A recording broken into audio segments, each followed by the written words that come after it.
Hello, my name is Hana Purslow, and I would like to welcome you to this webinar brought to you by IOP Publishing.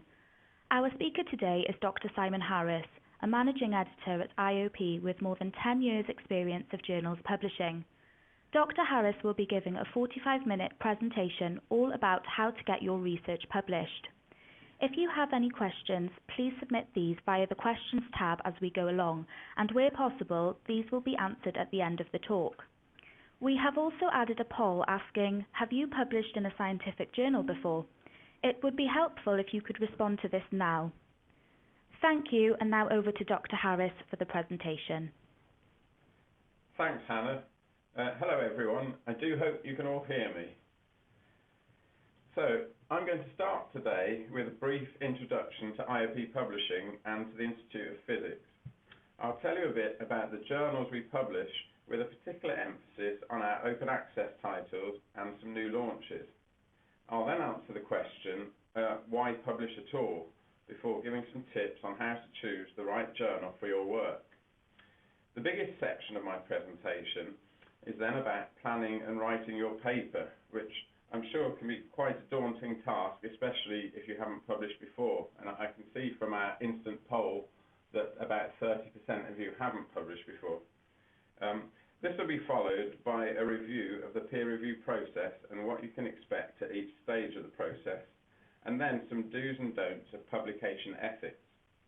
Finally, I'll cover what happens to your paper after acceptance and what you can do after publication to increase the visibility of your paper.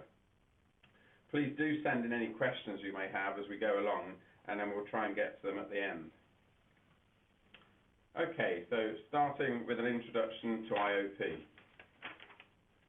Here you can see, I'll just hold on a second, yeah. Here you can see on the left-hand side the main IOP publishing office in Bristol, UK. We're a learned society publisher and the wholly owned publishing subsidiary of the Institute of Physics. All the money that we make from publishing funds IOP activities. So we're a society publisher very much embedded in the community we serve. Our mission is to deliver impact, recognition and value to the scientific community. We employ over 300 staff worldwide, and our headquarters is in Bristol in the UK. We publish more than 80 physical science journals and an expanding ebooks program, and we also have some science journalism, including Physics World, which hopefully many of you will have heard of. So the Institute of Physics Society is based in London, and here we can see a picture of their new headquarters. The Institute is a leading scientific society which promotes physics and physicists. It has a worldwide membership of over 50,000 people and a mission to advance physics research, application and education globally, but most of the activities are in the UK. So the Institute engages with policymakers, schools, universities and the general public to try and develop greater awareness and understanding of physics. And most of the funding for those activities comes from IOP Publishing and our publishing activities. So we're a society publisher, but we have office staff based all around the world, as you can see here, reflecting the fact, of course, that our authors and referees and our readers are based all around the world. I'm going to tell you now a bit about our journals program. We publish more than 80 titles, many of them for partner organisations and societies. Our Journal of Physics series, which hopefully many of you will have heard of, is now more than 50 years old. Our publishing portfolio focuses on the following areas: applied physics, astronomy and astrophysics, AMO physics, condensed matter, some areas of engineering and measurement science, environmental science, high energy and nuclear physics, material science, mathematical physics, medical physics and biophysics and bioengineering, physics education and plasma physics. We publish mostly subscription journals, but have an increasing number of fully open access titles. Hopefully many of you will have heard of New Journal of Physics, which was the first fully open access physics journal launched back in the late 1990s. So this is a high-impact, open-access journal covering all areas of physics. More recently, we launched Journal of Physics Communications, a more inclusive, rapid publication journal covering all areas of physics. And we have an environmental research journal, ERL, covering all areas of environmental science. We've recently launched 3 new open access titles, in fact just a few weeks ago. First of those, JFIS Energy, highlights the most significant advances in energy research. JFIS Materials highlights advances in material science, and JFIS Photonics highlights advances in photonics.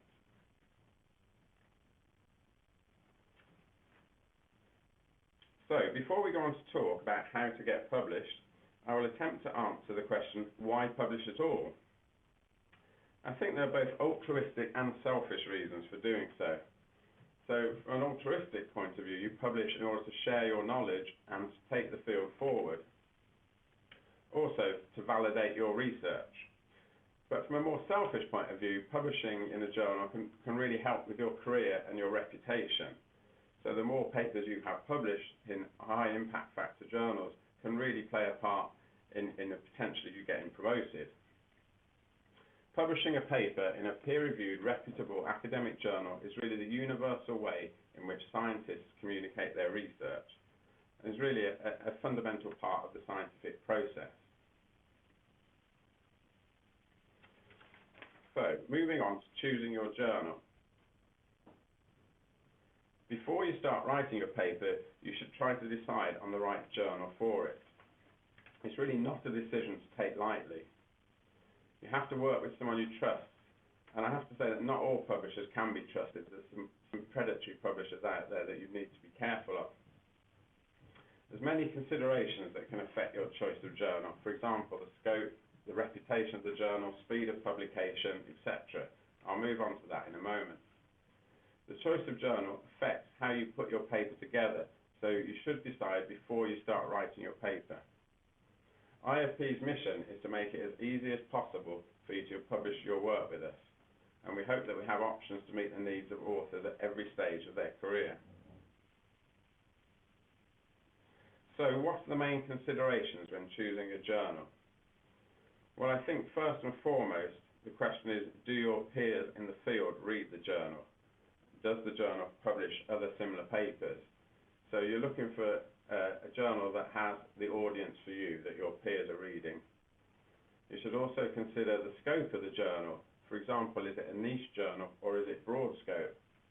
You should take a look at the editorial board, and you'll hopefully recognize the names of these senior researchers on the board of the journal. Consider the reputation of the journal, which in many cases may be tied to the impact factor and how high that is. And I'll tell you more about that in a moment. Consider the quality criteria for the journal. How high are the quality standards, and what is the likelihood of your paper getting accepted? You'll also may want to consider the speed of publication, and you may be able to find that information out from the publisher. You'll also need to consider whether you need an open access journal or a subscription model journal. If you would like to publish open access, you need to consider the costs, and there may be other costs, such as paying for colour figures or page charges. If you haven't submitted before, then I recommend this website, Think, Check and Submit. Okay, I'm now going to say a little bit more about impact factors. Though contentious, they remain the main measure of journal quality. They're essentially the yearly average number of citations to recent articles published in that journal. So looking at this worked example, the impact factor for 2017 would be the number of citations in 2017 to articles published in the previous 2 years in that journal, divided by the total number of articles published in those previous 2 years, 2015 and 2016. So if a journal published 175 articles in 2015 and 212 in 2016, and in 2017 it received 943 citations to these articles from across the entire literature, then the 2017 impact factor would work out to 2.437. Other popular measures of journal quality are download levels and what we call alt metrics, which are things like the number of blog posts or social media posts on a paper, for example, number of tweets. I'll now tell you a little bit about the different levels of journals at IOP. In terms of impact factors, anything above 2 is quite good for a physics journal. Above 3 is very good. So starting at the top, we can see Reports on Progress in Physics, which is a reviews journal, has an extremely high impact factor of 14. This partly reflects the fact it's a prestigious journal, but also that review articles tend to be very highly cited. Moving to the right, we have 2D materials with a very high impact factor of 6.9. This is a really niche, high-quality journal. The Astrophysical Journal is one of our best-known partner publishing operations and has a very high impact factor of 5.5, again reflecting a very prestigious journal. New Journal of Physics, as I mentioned before, is a really high-impact open access journal covering all of physics and has a relatively high impact factor of 3.7. Journal of Physics Condensed Matter is really one of our core Journal of Physics titles and has a very respectable impact factor of 2.6. And then we then have a lower tier journal, Materials Research Express, which is more inclusive and easier to get published in and has an impact factor of just over 1. And authors may be offered a transfer to MRX from some of our other journals, such as Journal of Physics Condensed Matter, if it's not suitable for that journal. I'm now going to tell you a little bit more about open access. Your funder may require you to publish open access, but there are different types, so you really need to take care here. Traditional journals operate the subscription model. This is usually free to publish and libraries pay for access. Authors are generally allowed to self-archive their accepted manuscript on a public repository, though there's typically be an embargo period of 12 months. This is known as green open access. In recent years, we've seen an increasing number of pure gold open access journals. In this case, the final published article is made freely available upon payment of an article processing charge. This charge is paid to the publisher, usually by either the author or the funder, and the article is published under a CC BY license, allowing the work to be reused by other authors as long as they credit the original paper. Many journals, including all of IOP's subscription journals, are now so-called hybrid journals.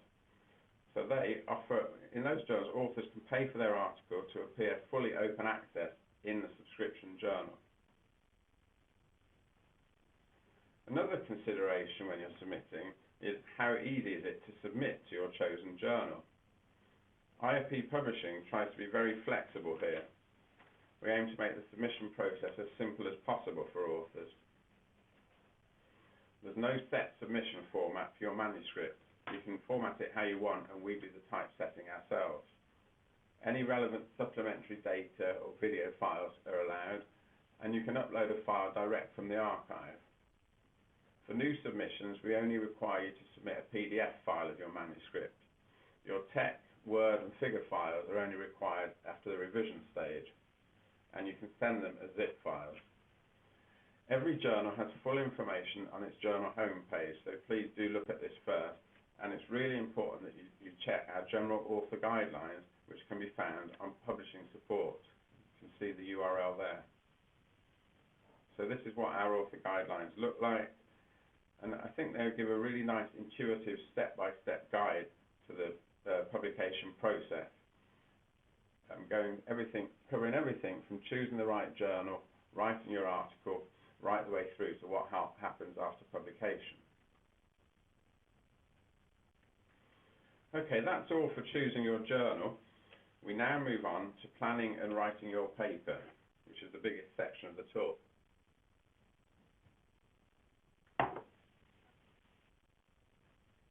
Before you start, you need to ask yourself the question, do you actually have enough to write a paper? So assess your main results. Are they novel and important enough? Do they fill a gap in the research literature? You need to consider what your choice of journal requires and what the quality standards are. You also need to decide on the key message of your paper and then to prepare an outline covering the main headings of the work and think about the context and the significance of the work. The structure would typically include the following headings: title, abstract, introduction, methods, results, discussion, conclusion, acknowledgements, references, and figures, of course, with the optional extra of supplementary materials such as data and videos. Okay, so starting with the title. A good title is really important. It may determine whether readers can find your paper, for example, through a Google search. So it's really the most visible part of your paper. It needs to be concise, yet informative, and to really draw the attention of the reader. And it really needs to be easily discoverable via a Google search. So do keep the title simple, clear, and descriptive, and ensure that it has key terms in it. Don't be ambiguous, and don't try and be too clever and use sort of jokey type titles, because they may not translate very well. Try to avoid acronyms too. A good abstract is also very important. Reviewers will use this to gauge whether they want to review your paper. So the abstract is really your shop window. It should summarize your paper into one paragraph, normally less than 300 words. It should include your key result and really answer the question of what you achieved, what was your main achievement. So do include keywords and phrases in your abstract and be very clear about what makes the paper worth reading. Summarize your aims, methodology, and main findings. Don't just copy your introduction. Avoid using jargon or any undefined acronyms. And most importantly of all, don't be tempted to exaggerate or mislead.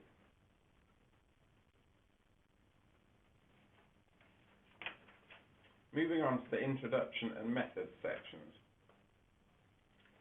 The introduction should describe the main goals and advances of your work.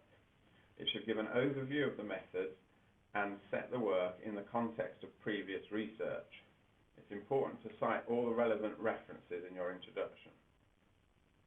The methods section should give enough information to allow others to reproduce your results.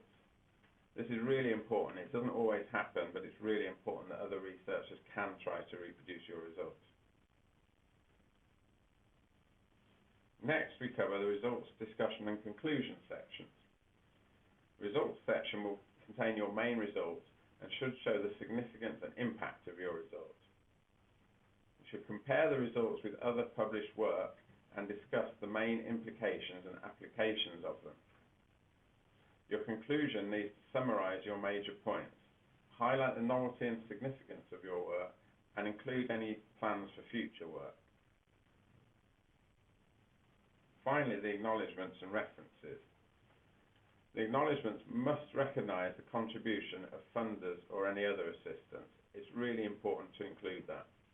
And you should declare any ethical approval you may have for use of animals or stem cells, etc. In the references, be sure to cite the right references, i.e. anything that's relevant to the work, anything that your research builds on.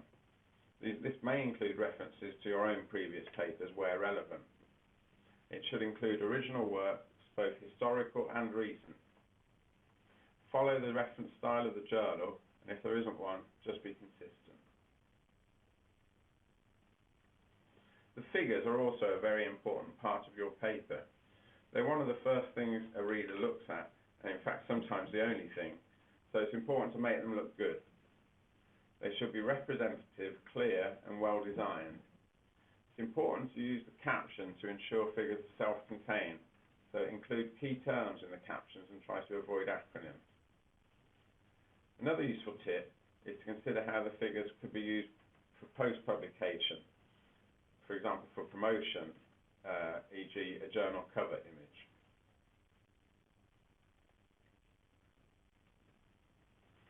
Finally, a note on the English. If the referees can't understand the science, the paper will be rejected, so it's really important to get it checked before you submit it to a journal. So get feedback and comments from your supervisor or from any other colleagues in your department. Internal review is a really important part of the process, so do get this and do make the changes following this input. This will save you time in the peer review process. If you're not a fluent English speaker, it's important to get help from a fluent English speaker before submitting your paper. If you don't know anyone who can help you with this, then we have a partnership with Editage, who offer an excellent language editing service. I'll now summarise some key points for successfully writing your paper.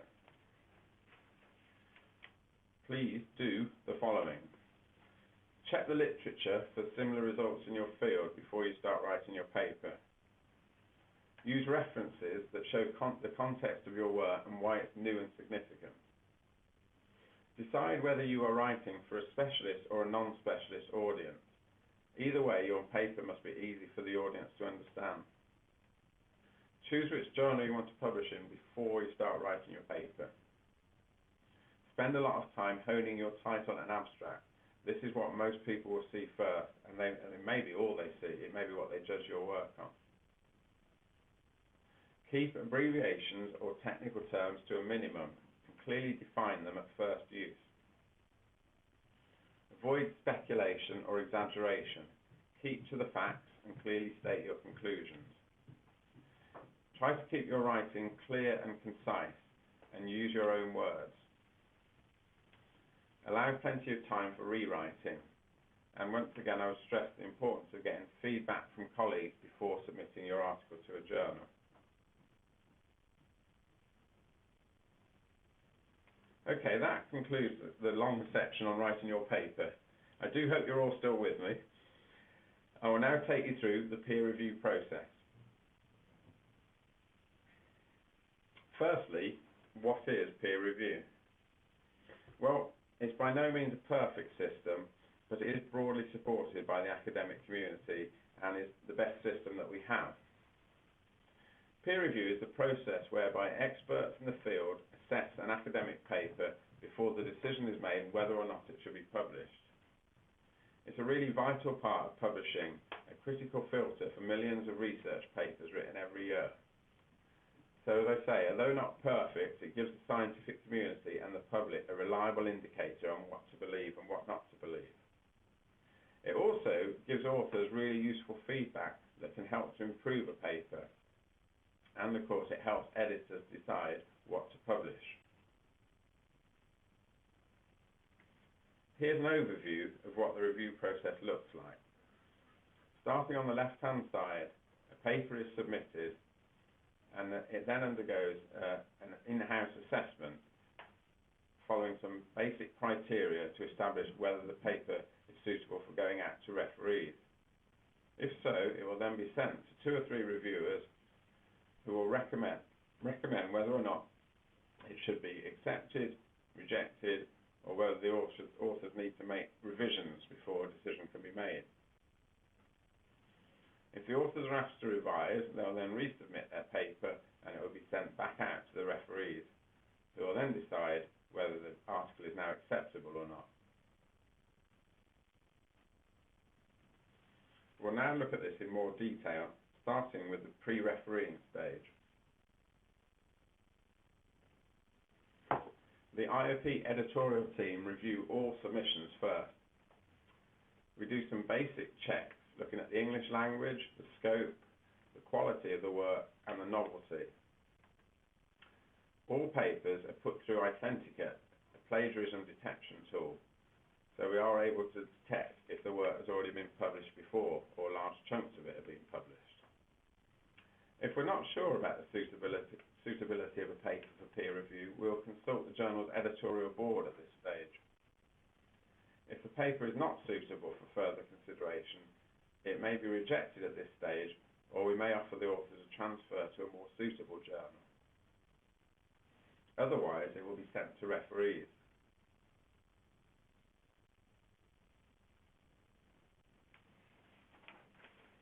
The next stage is referee selection. How is this done? Referees are chosen based on subject expertise, independence, their availability, and their reliability. We're able to see their previous record of reviewing for us. Authors are asked to suggest referees, and these may be considered.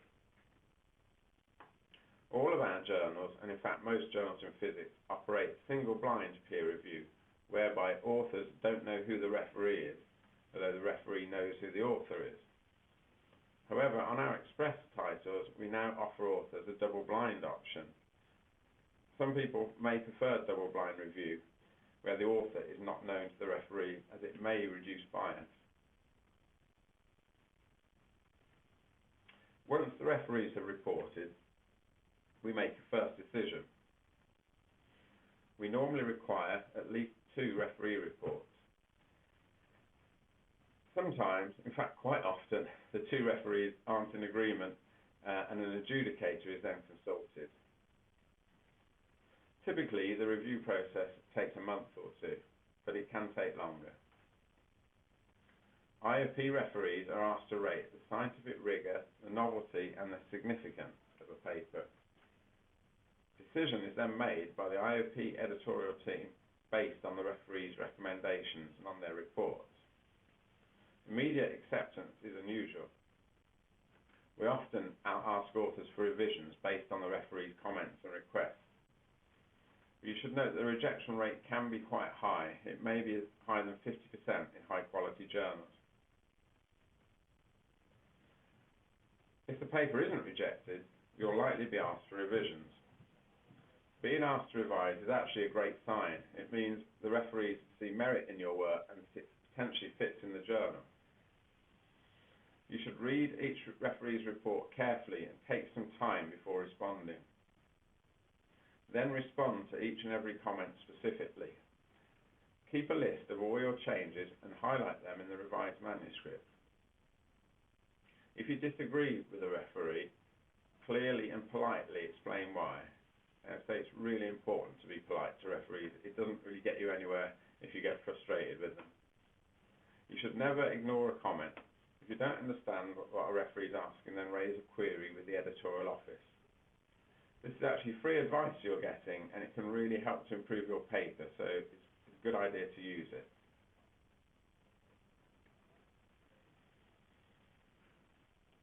Okay, so following your revision, your revised paper will go back out for review. Papers will be accepted if the referees are satisfied with your revisions. They may still be rejected if the revisions are not strong enough, or you may be asked to make a further round of revisions. So what if your paper is rejected? Well, this happens to everyone at some point, I can assure you. Use the advice you receive to improve your paper. You can rewrite the paper and submit it to another journal as long as the science is correct. There are different tiers of journal available. If you think the decision was wrong, most journals will give you an opportunity to appeal. What about if your paper is accepted? Well, you'll receive an acceptance letter and it's time to celebrate. You should check if the journal needs you to do anything to them. You may need to sign the copyright form at this stage, which assigns the copyright of your work to the publisher. You'll need to provide proof of permissions if you've reproduced any figures that have been previously published in other journals. And you may need to upload your TeX or Word files for your manuscript and your figure files.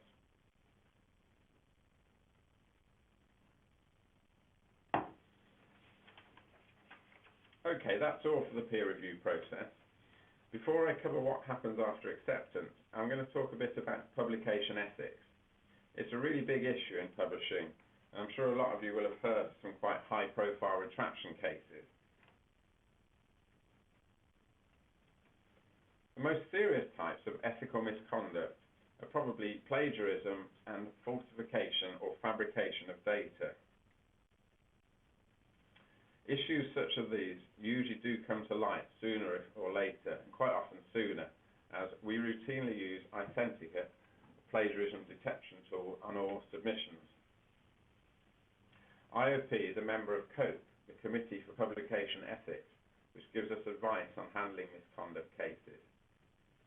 It's important to read our ethical policy, which can be found on publishing support before submitting to a journal. So here are some hopefully useful tips on publishing ethically. You should do the following. Be honest in making any claims for the results and conclusions of your research. Be sure to credit all those who have made a significant contribution to the work, either as a co-author or in the acknowledgements section. It's important to check your funder's copyright and open access policy and make sure that you're adhering to that. It's important to disclose funding and any potential conflicts of interest you may have. You must get permission to reuse anything that you haven't created yourself. It's important to respond to all reviewers' comments, even if you don't agree with them. And here are some things to avoid doing. Don't be tempted to fabricate or falsify or misrepresent your data or results. You shouldn't submit an article to more than one journal at a time. You shouldn't add someone as a co-author without their explicit permission. Don't sign any forms on behalf of your co-authors unless you're authorized to do so. Don't copy and paste text from other articles, even including your own. This may be classed as plagiarism or duplicate publication. Finally, don't take any criticisms of your work from referees personally, and don't be abusive to referees. We now move on to what happens to your paper after it's accepted.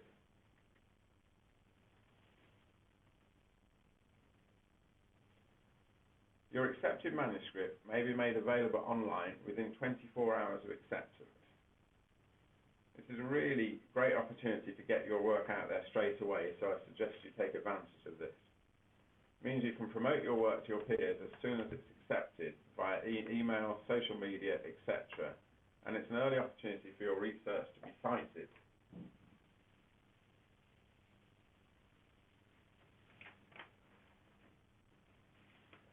Your paper will then be edited to meet the format of the journal. This may include an edit for English. You'll be asked to check the proof of your paper, and it's really important that you do this really carefully. This is your last chance to make any corrections to your paper, though they should be quite minor corrections at this stage. Your corrections will then be made and the paper published online. Typically, this happens within a month for IOP journals. Some other publishers, this process may take longer. You'll be informed when your paper is online and sent a link to your published paper. Print publication will follow some time later, assuming the journal is still printed. Fewer and fewer journals are being printed these days. After your paper is published comes promotion. This is all about trying to make your work more visible. So these are the things that you can do to help your paper be seen. Contact your colleagues in the field and people you've referenced. Send them a link to the paper. They're likely to be pleased to hear from you, especially if you cited their work. Use social media. Twitter in particular is recommended as a way of promoting your work. You might write a blog. You should update your institutional homepage or your departmental homepage, include a link to your recently published paper. If the referees highlighted the work was of really high interest, you should consider contacting your institution's press office. They may want to press release the work. When presenting at conferences, it can be a great chance to draw attention to your published work. Finally, I'd recommend Kudos. It's free and it's full of ideas for how you can promote your work. We also try to play our part at IOP Publishing, but unfortunately we aren't able to offer full promotion for every work, so it is really important for you to promote your own paper too.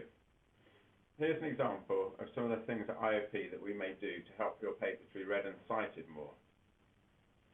We'll maybe include it in subject collections and in annual highlights collections. We'll highlight any interesting work on social media, for example, Twitter. We may offer journalistic coverage of high interest papers on community websites such as Nanotech Web and Medical Physics Web. And we will look to press release any newsworthy papers, and this can lead to a lot of publicity for authors. Okay, that more or less concludes today's talk. Hope you found it useful. Here's a reminder of what we've covered. I started with an introduction to IOP and told you a bit about our journals programme, particularly focusing on open access titles and new launches, and then explain why it's in your interest to publish in a journal. We then talked about choosing your journal and how you should do this before you start writing your paper. We then had a long section on writing a structure in your paper. I stressed the importance of getting your paper checked before submitting it to a journal. I then went through the peer review process and stressed the importance of being patient and staying calm with referees. We then looked at publication ethics and how to avoid potential problems here. Finally, we've talked about what happens to your work after it's accepted and how you can promote it after it's been published. There's lots more information available on our new publishing support site, so please do take a look at this. Before we move on to the questions, if there are any journals that you'd like to access from your institution that you don't already have access to, I can just point you to this journal recommendation form. If you fill that in, we'll be able to contact your librarian about potentially getting you set up with access to the journal in question. So we're going to move on to the questions now, I think, so I'm going to hand back over to Hannah. Over to you, Hannah. Thank you for a great presentation. We'll now take a look at some of the questions that have been sent in. The first one we have is, how do I decide which journal is the most suitable for my paper? Okay, yeah, so I think perhaps the most important point here is you're going to want your peers to read the paper. So the most important consideration is which journals do your colleagues read and which journals do they publish in. I think if you're not sure about this, it's best to talk to your supervisor or senior colleagues about it. Okay, great. So we also have, can I post my manuscript on a preprint server before submitting to a journal? Yes, you can do, as long as it's a non-commercial repository. So an example of that would be the archive. It's fine to submit a preprint onto the archive before submitting to a journal, but it's not acceptable to submit it to a commercial repository such as ResearchGate. Okay, great. We also have, is it okay to copy and paste sections from my previous publications? No is probably the short answer to that. You need to be really careful, but it's best to avoid it. The reason is that the work that you've previously published in other journals is likely to be copyrighted material, so potentially it could be breaching copyright to use large chunks of it. So it's best to avoid that because it can be deemed as self-plagiarism. Okay, we've also got, how do I find out if my paper is within the scope of a particular journal? Well, it's definitely an idea to look at the journal scope page and also to just browse through some issues of the journal and look to see whether you can see similar papers to yours. If you're not sure, you can always contact the journal in question and ask them if it's likely to be in the scope of the journal. Okay, and then the last one we have is, will referees know my identity? Yes, so as a rule, our journals operate the single blind review system where the referees will know your identity. However, as I mentioned earlier, on our express titles, such as Materials Research Express, you can choose to submit for double blind review, in which case the referees won't know your identity. Okay, great, thank you. Thanks to everyone in the audience who asked a question. If your question wasn't answered, don't worry, we received it and you will be contacted by email with an answer. You might also want to check out the links and attachments which contain more information. If you'd like to watch this webinar again, it will soon be available at publishingsupport.iopscience.org. so please recommend it to your colleagues. Thanks again to Dr. Harris, and thank you so much to everyone who has joined us today. The webinar is now finished.